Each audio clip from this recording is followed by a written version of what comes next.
Today, we're talking to a guy that was almost $1 million in business debt, started working with us, and made $92,000 in just 11 days. We ended up in $850,000 in business debt. Within the first 11 days of us joining, we did 92K. He also talks about how your environment is extremely important to your growth, and you might not be as far as you think you are. We went to Cabo, we were there together, right? Just that environment, it just inspires you like, hey, I just only did 400K. This guy's doing like 9 figures a year. Like, I'm nothing, right? So it's all about how you position yourself in different rooms to get to that next level. All that coming up in today's episode of Scaling Less Stupid. So really first thing that we like to ask everyone that jumps on, number one, what is your offer? And then what is your price point for the offer? Yeah, so we help people who are 9 to 5 employees, mostly corporate workers, launch and scale wildly profitable digital marketing agencies. And the best part is that we do a lot of the heavy lifting for them. So it's a done for you offer with different tiers to it, right? So the price point for the first one is $8,800. This is more a little bit of a done with you model, but we have unlimited one-on-one support structure. We give them a lot of the templates and a lot of the resources. And most importantly, we give them access to our 8-figure team. We have about 40 employees, combined with all our businesses. So they're able to leverage our team as their own team, right? So the lowest one is $8,800. From there, we have a little bit more of a done for you model. That's priced at $20K. And then we have a VIP where we fly the clients out here in person, meet us here in Scottsdale, spend a whole day with us. We consult them one-on-one. That's priced at $50K. And then we also have a very semi-passive income opportunity, which is priced at $100K as well. Nice. So it's interesting because, we've, especially when we're talking about like building businesses and stuff, it's like, you obviously want to have like different options for people, but back to the whole, like the idea of the podcast, right? It's like scaling less stupid of like, you definitely don't want to start there, right? You don't want to start with all these offers. So I guess I'm curious, for someone that's listening, what was your progression of like, well, I do want to get to that point. Actually, let's go back to the very beginning, because the story that you talked about of like, you joined us and whatnot. So you started the business when? Like when was the inception of the business? This specific business was, the first time we landed a client was January 31st of 2023. That was our first day of, landing our first client. But before that, it took us a few months, like to be able to, correct the marketing message, the lead flow. We kind of figured that out. But when we landed our first client was January 31st. We joined you guys like 3 days later. Yeah. Yeah. Because I like to keep these like very, what's the word? Like chronological. So like, I'd love to jump right like into that. But I think what a lot of people would get value out of is figuring out like, even before that, like, how did you come up with the idea? What made you want to start like a digital marketing agency and like help other digital marketing agencies? Like what was kind of the process there? Yeah, very good question. So I'll go a little bit back where it's, the context is important. We had our own digital marketing agency about 7-8 years ago, right? It's called Cans Marketing. We took it to about 30-ish employees. And this is during COVID times. We had about 30 employees and we had it really automated. Like we had the project managers, the account managers, the media buyers, every little piece that it takes. So we were kind of useless to the company, right? So me, myself, my business partner, Christian, my brother, Mo, we were kind of useless to the company. So we were like, what do we do next? So we went into the software side of things. And the idea was we had good marketing experience and we had, the marketing and sales skills. So we wanted to apply that. And then we had a delivery partner who was responsible for the operations of the whole company. So we actually went really hard. We scaled very, very quick we started raising money. We ended up, that kind of story goes a little bit down where we ended up in $850,000 in business debt. And we had investors wanting to, like, where's the money at? We were responsible for the marketing and getting those funds in, and they were supposed to be operational, people. However, as we know, business partnerships, you got to pick the right partners, right? So one thing led to another. That ended up like, really, really bad where we kind of got screwed. But at the end of the day, it was our responsibility, right? So that's when we went back to the drawing board and said, hey, what are we really good at? So we knew our digital marketing agency was, at a pretty good spot. And also we started realizing a lot of our friends started asking for one-on-one help. So we would just consult them, for an hour or so. And then they would like make like 100K with our, with that 1 hour that we had. So we're like, what if we just package everything and literally be our own clients? If we were to first start, when we had first started, it's like the 10% that we needed. If we were to relaunch this thing, that would move the 90% for us. So that's where Launch My Agency came about. And we basically systematized every little piece of our business and took it to the masses. Nice. So what was your original agency that you built? What was that off of? Like, what was the niche in that? Yeah. So in the beginning, we were unniched and, no wonder we couldn't land any clients. As soon as we went into a niche, which was e-commerce, we started landing a few deals. But as soon as we went a little bit deeper into the e-commerce niche, which was the health and beauty sector, we blew up. Nice. What would you recommend to someone? Because I think that like just that niche conversation in and of itself is massive, and it's like a hard thing for people to get over. It's like they literally can't.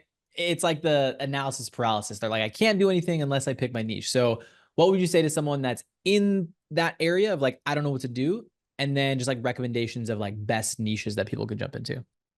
Okay, every niche is bad.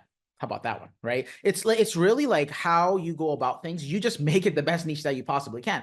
And one of the very first, Aaron, you're absolutely right. Like one of the first things that we do with our clients is they come in, they're like, "Oh, I just want leads. I just want leads. I want sales." It's like, hold up, let's do one step before. How can you attract complete strangers into your world? Well, it's like you got to be attractive. You got to have an attractive offer. You have to have a very solid niche. And it's all really about how you position yourself and your company as the top shelf choice, right? So really going a little bit deeper there. And the way we like to do it is base it on what your passions are, what your previous experiences are, and what the vision and mission that you have ongoing is what you want to build, and base your agency, base your company around that. Because not only when you scale this thing, when you have multiple different employees and contractors, they need to be bought into your vision and what you're really good at, right? Because everybody wants to work for a really good company.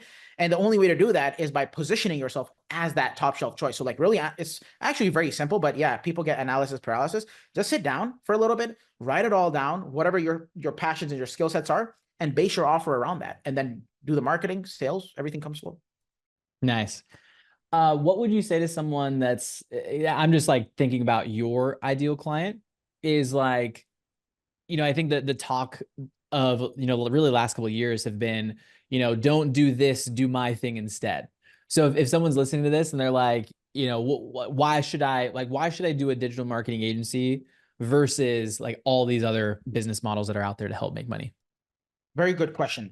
Maybe I'm biased, right? But correct me if I'm wrong. I personally truly believe, based on the years of experience that we have, based on the people that we know, a digital marketing agency, especially when you're first starting off, if you're a complete beginner, is the best, fastest, and most efficient way for you to make money online in 2024 and beyond, right? It's a service-based model where what that means is you don't have to have hundreds of thousands of dollars or like tens of thousands of dollars to get started.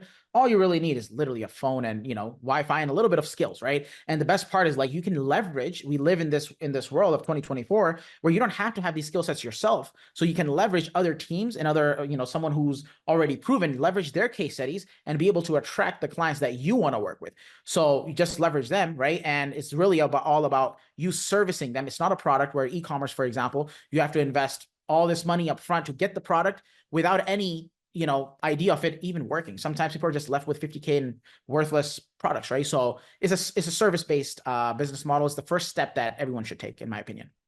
Nice. So starting to transition a little bit more into like how you made the transition from having your own agency into like teaching other people how to do this, or doing it for them. What's like a piece of advice or something that you can say of like, or not even advice, but like how you made that pivot? Because I think especially if you have the agency, and I know there's like hardships that you went through with like business debt and whatever, but like what would you recommend to someone if they're thinking like, okay, I was doing this thing for a season and now I want to like start coaching on it or doing it for people. What would you recommend to make like the easiest transition into more of the coaching side?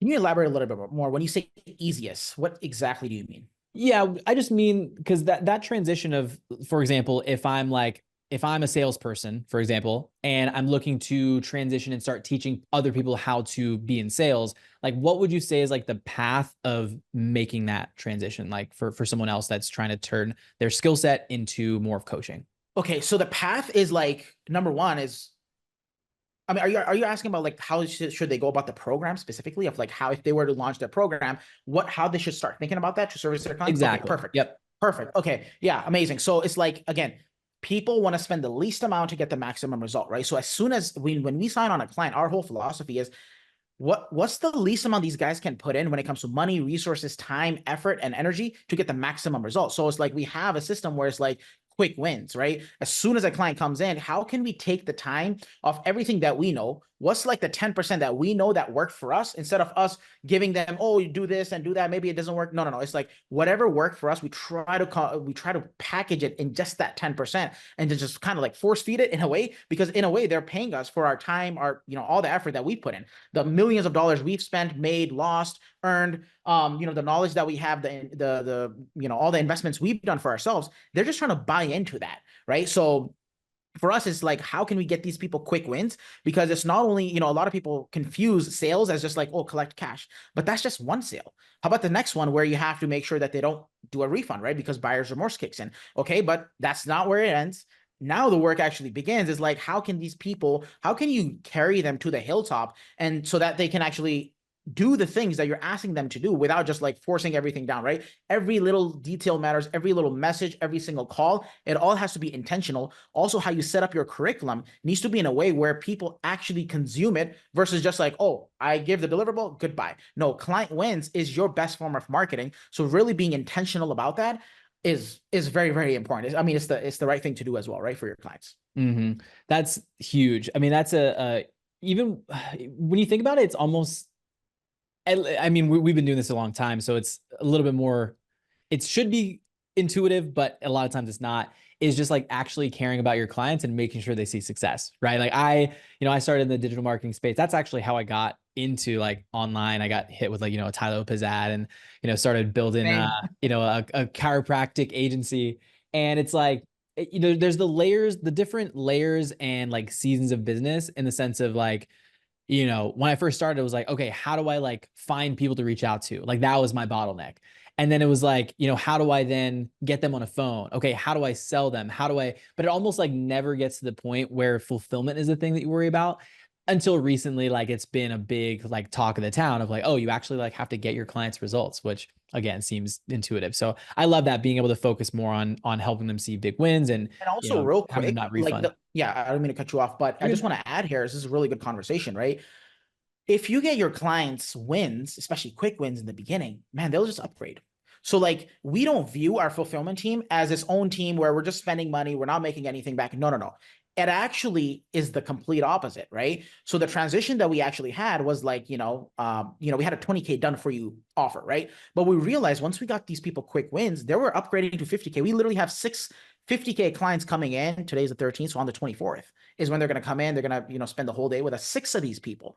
And the only reason, or the only way someone would actually upgrade, is if they see the value of your first initial program or whatever you have, right? Mhm. So when you help these people, when you truly genuinely care about them, they'll want to ascend, they'll want to upgrade, they'll chase you down until like they'll be like, hey, how can I work with you a little bit more personally, a little bit more deeper there. So it's a secondary sales team, right? Back end sales is like, should account for probably 50% off your revenue as well. So if you really want to scale, you want to have, because most people are probably running ads, right? You've already spent the money to acquire the client.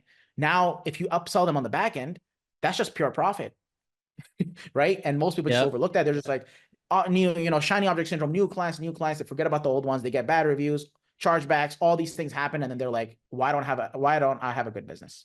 Yeah, for sure. I mean, that's, Cole had a video recently, and then, we made one like 3 years ago where we talked about, I think we titled it something like, the secret sales team or something like that. And it's, it's right. It's like we do, over 1 million a month on back end sales.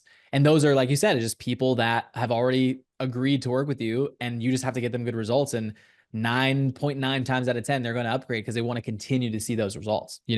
So I think that's a perfect transition into, so you start your agency, or I guess we're looking at the timeline. It's January 31st, 2023. You said you brought on you got your first client, correct? Yes, the And then from 31st. there, what happened after that of the transition to working with us? Okay, so we actually had a conversation with you guys back in November of 2022.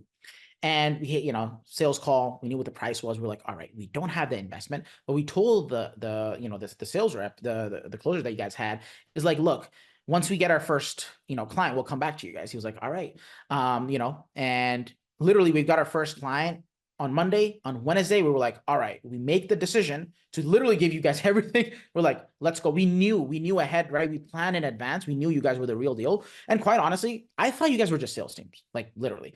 I didn't know that how much you guys help when it comes to the marketing, and not only just like the marketing side, but it's like, oh, one step before, here's how you craft your offer. But even one step before, here's how you do the research on what offer to craft, the marketing monikers, like every little piece of what it takes to develop a world-class level offer, all the way down to like the setters, the closers, the fulfillment, all the stuff, guys, like that we're sharing with you guys.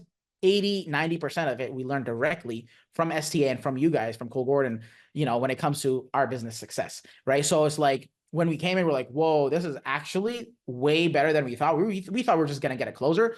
So then what we did was we really established ourselves as that top shelf choice, so that literally when, clients hop on calls with us, they literally tell us like, what are you guys doing? Like, this is I've never seen this before. And these are complete strangers, right? And the credit goes to you guys there. Well, always much appreciated. But I do want to dive into that part too, because in terms of the progression of, I mean, we can talk about it.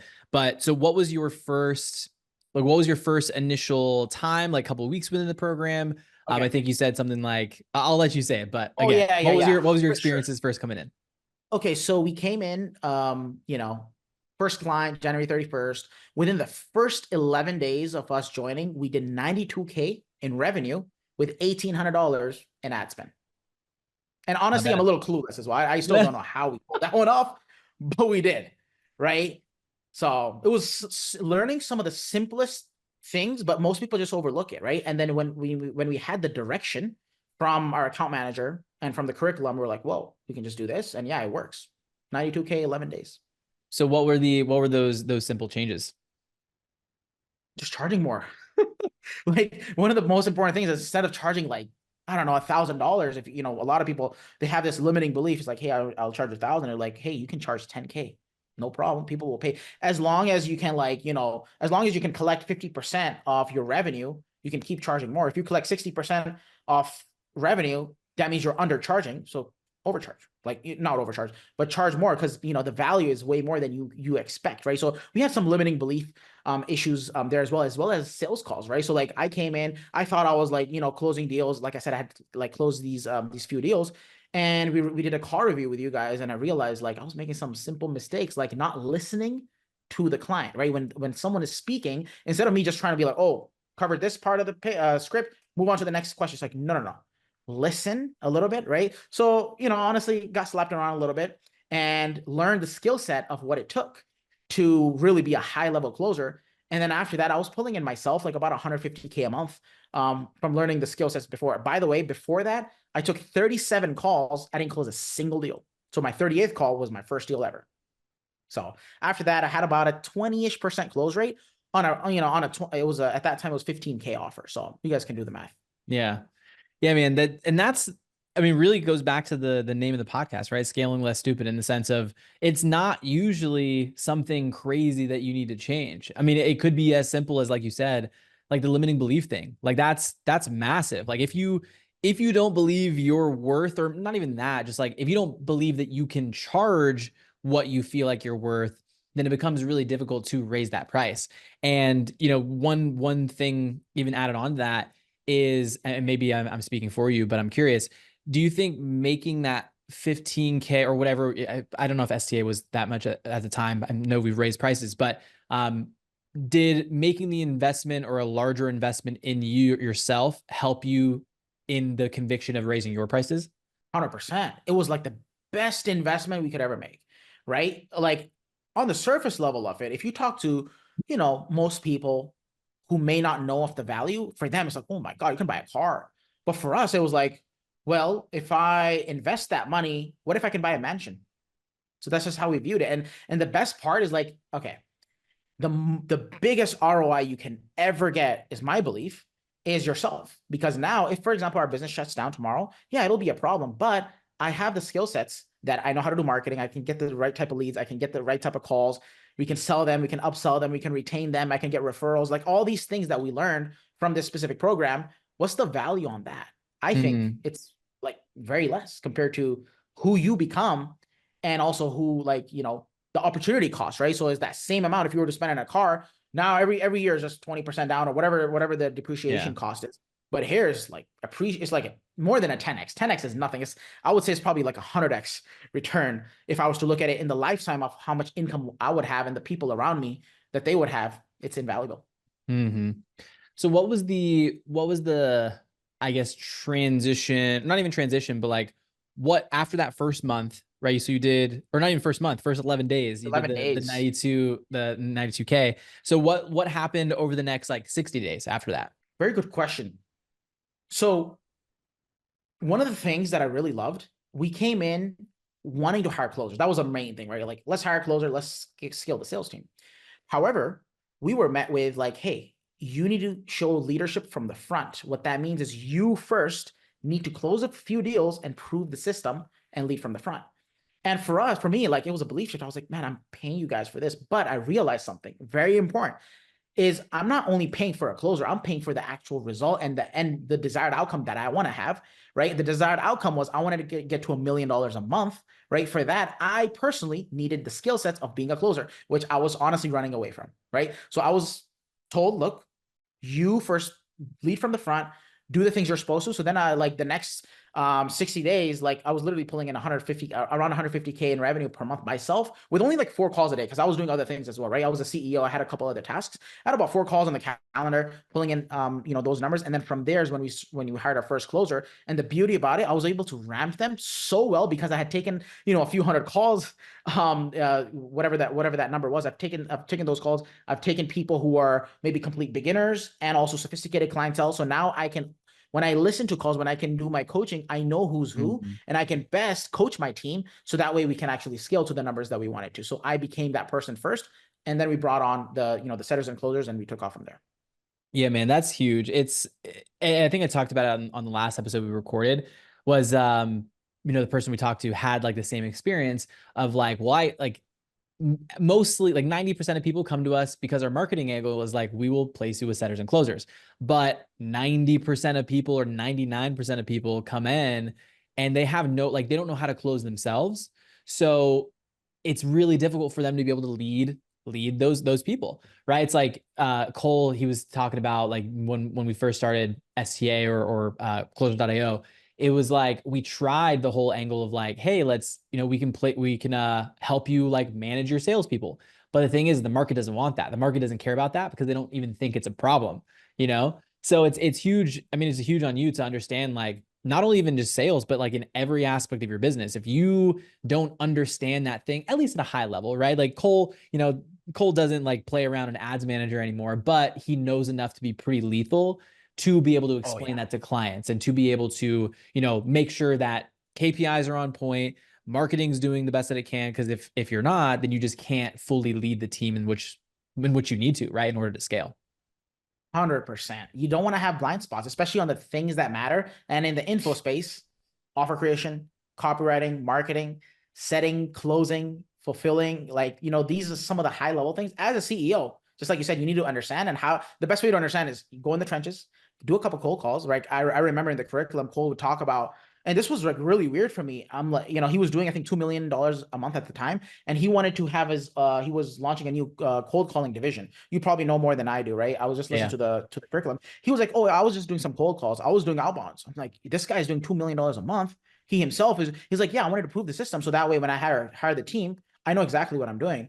And that, like, I had to re-listen to that multiple times because I came in from a different perspective. I was like, oh, I'm the boss, I'm the CEO. They should do those things. But we Yeah. live in the real world, right? And you need to have the skill set, just high level, need to know how to do outbound, cold DMs, and close deals, upsell, like every little piece that it takes, just like you said, right? As manager as well. Here's how to, copywriting.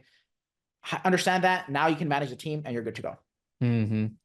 So what was the like how did you build out your multiple offers and what was the reason in doing so? Because you hit the 92K and then you continue to scale and you said you were doing like 150 grand a month yourself. When did you decide to start like kind of building out not different offers, just like the different price points? So when did you do that Yeah. and why did you do it? Yeah, very good question. So we wanted to come in with we bought so many different courses in the market, like before that. Some of them are good, but most of them honestly just suck, right? It was like people who watched 3 YouTube videos and then now they're like, oh, I'm a coach, right? So most of them weren't good.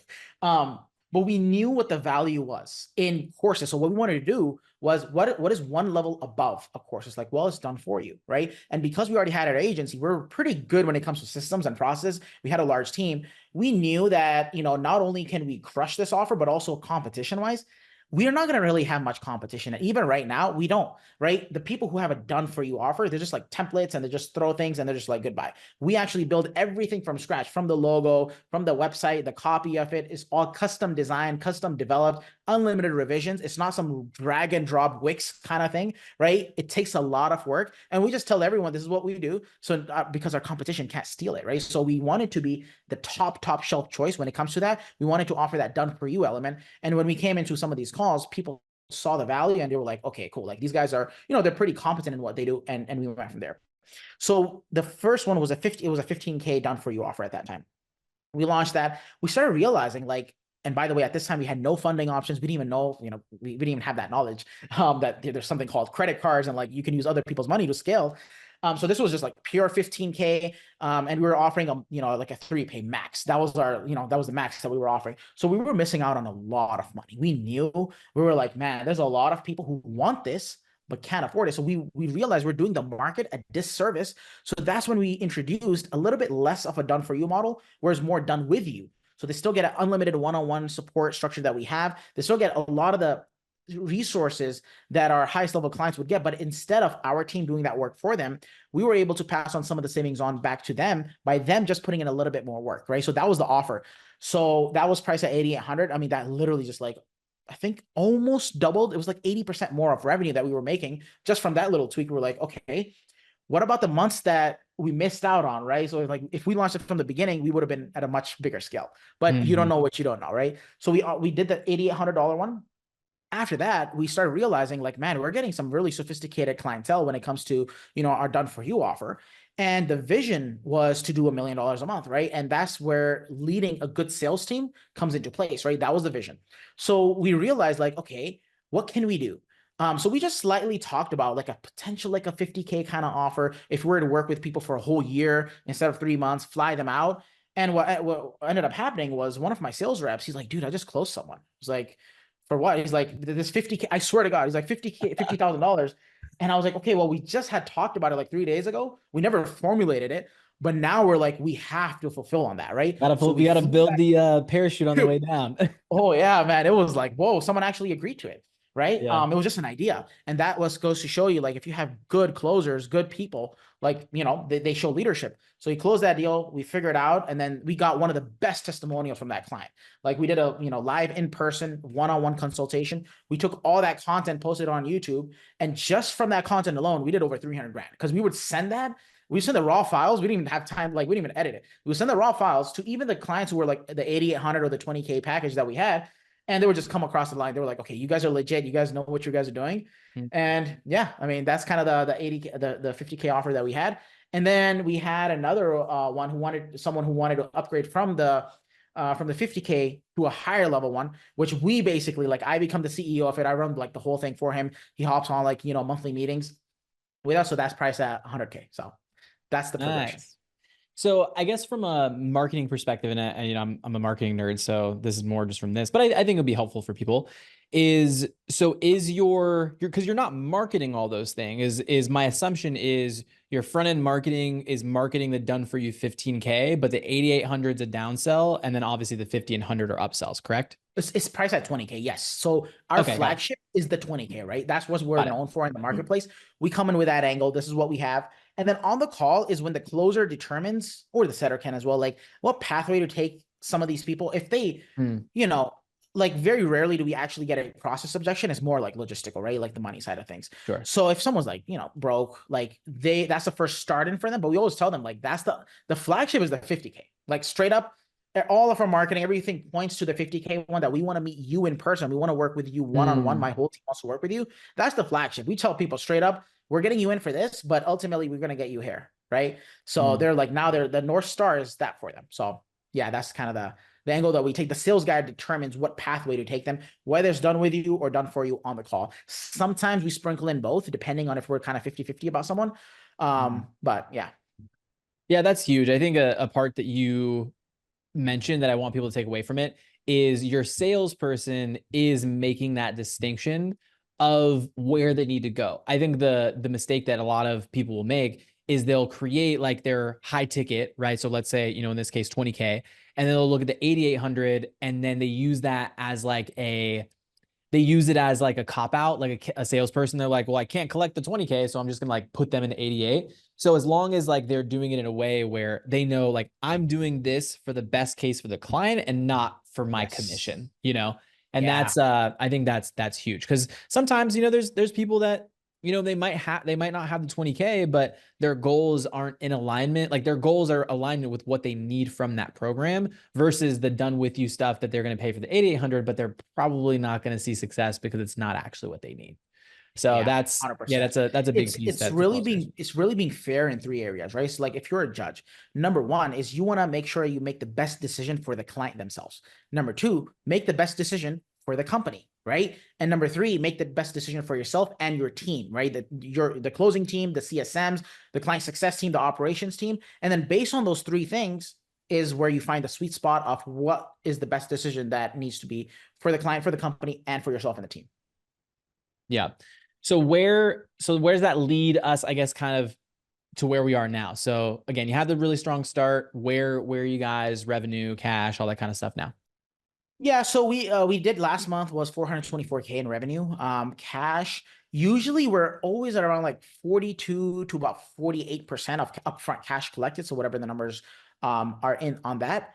And yeah, in terms of return, we get about a 7 to 8x return on our ad spend. Nice. Yeah, you went deeper than most. Ad spend is usually because, people will say like, oh, we made like this type of return, but it's on like revenue. So that makes sense. So so if you can, I know it's been 2 or 3 years. Can you maybe point? I'm just thinking about like a business owner or something, like, another coach that's watching this. Is Can you maybe pinpoint through your growth? Because that's, relatively quick growth. Could you pinpoint like some of your main pain points or like bottlenecks throughout the process for someone to kind of keep in mind once they're growing at the same pace? Yeah, I mean, it really starts off from the first thing, right? So it's like, what offer do I pick? And just like you said in the beginning, analysis paralysis, we're all human beings, right? We all want to be like, and there's a study that's been done, like the more restaurants there are in this world, the more our unhappiness level goes up.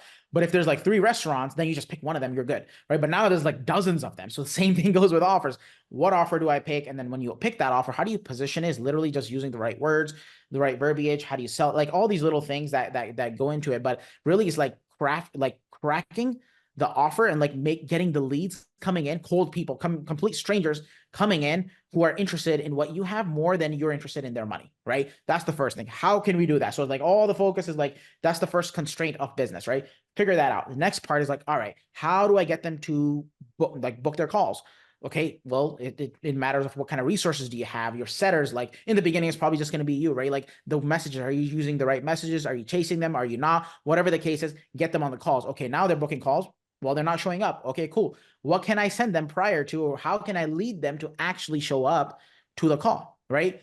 Be very intentional about that. Once they show up, it's like, perfect. Okay, now is this guy the right fit? Or is this like, am I just getting like, complete, like is the quality not there?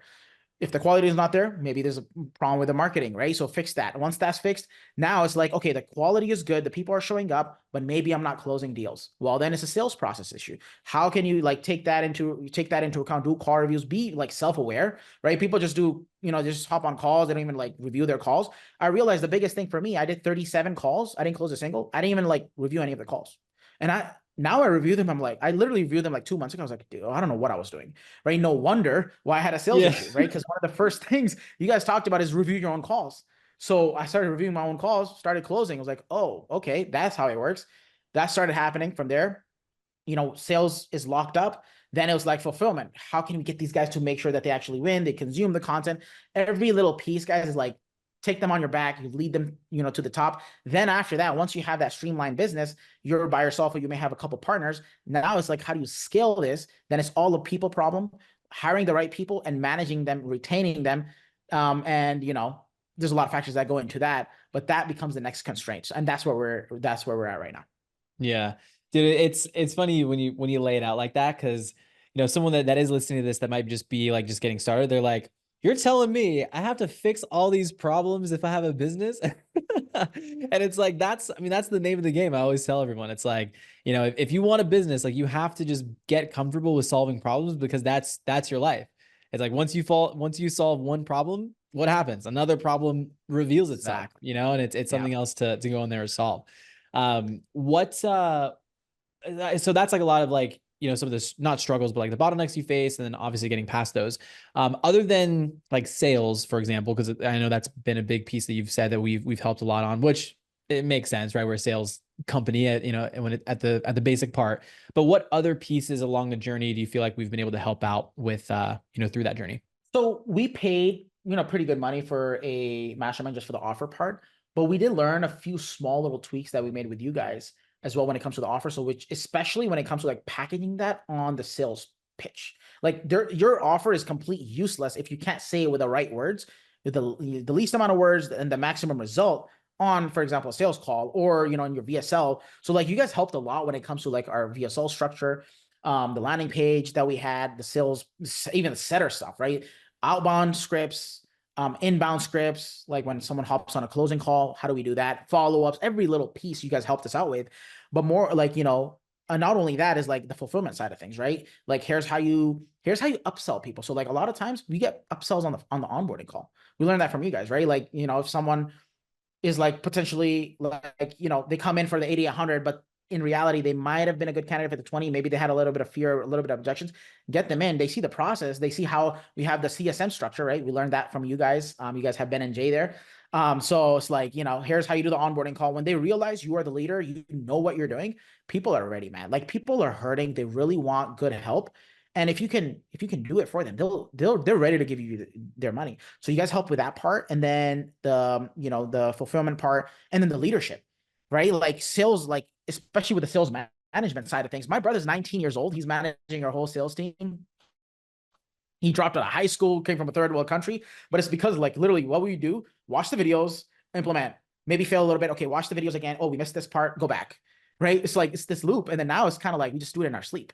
Right. So you guys help with the sales management, but we also took that management structure of like, here's how you have the daily sales meetings. We do that with the daily client success meetings. Here's how you do the one-on-one calls. We do that with the whole company there. And the monthly town halls, like every little piece that you guys taught when it comes to the leadership part, we try to implement. We're not perfect, but it's basically helped our whole business. It's helped us in a way where we can literally sleep at night. Not too, you're still gonna have some stresses, but it's not at the level where we're like, man, next month, what if we don't make the money that we're not supposed to? We know we're gonna make something. It may be 5 or 10% off our projections, but we're still gonna make, quite a bit of money. So yeah, it just gives us that peace of mind as an entrepreneur. Mm-hmm. So touching on that part of, maybe falling off projections or, and then, having different goals in the next month, what is like your guys as a company, like goal for the next 6 months? Like, where do you want to be from there? More just curious. Yeah, 100%. So by the beginning of next year is when we want to get to our goal of $1 million a month. So we're at, last month we had about 424 there. So yeah, we're just, slowly, gradually increasing. Now technically we could scale up to 1 million a month, but it's probably going to break our, like, if we really go too aggressive, it's probably going to break our stuff. Right. So we want to have a good brand. We literally only have like one bad review. Like that's it. We've had like 2 chargebacks ever since we've ever launched this offer, which is, Nice. it's pretty hard to do. But yeah, like one bad review, everything else is positive. So yeah, hopefully we're doing something right. Yeah, done for you is, and that's impressive what done for you, because I think there's, at least, and this is just my kind of like outside looking in, like I've seen a lot of people that will present like a done for you offer, and it's like nothing like what they had said. But I mean, it's, kudos to you guys for being like, you can't do it, like present an offer and be around a long time, because it's just like bad reviews will destroy you. So for you guys to be around for, basically 2 years at this point, and to only have Yeah. that, like that's kind of hard to do. So good job to It's you no guys. joke. The done for you, especially the clients, a lot of times they just use you as a crutch. They're like, oh, you just do it all for Mm, me. Well, it's like, look, the structure is done for you. Okay. So it's like, there's always that kind of like back and forth of like, we're trying to reframe, pre-frame, and reframe these people. Again, it's for their best interest. They need to learn this, just like we're talking about here. They also need to learn the skill set, high level, of to be able to manage their business, right? It's very similar. The done for you model is very similar to like if we're building a very fast race car for them, right? We're building a very fast F1 race car, but if you and I just drive that without any training, we're probably going to crash it and burn, right? So the idea is we're building this business out, from like brick by brick, but we're also teaching and training you into driving this car properly so that you don't mhm. crash and burn when we hand you the keys. So that's the second part. Yeah. So for you, and last couple questions here is, you had mentioned you'd gone through like some other programs and stuff like that. So what would you say to someone that, maybe they're listening to this and they're on the fence of like, I've been through like so many coaching programs before. Like, what would you say to someone that's like STA, Closer.io, with Cole is the real deal? Like, what would you say to those people? Oh man, like we even went to you guys' highest level program.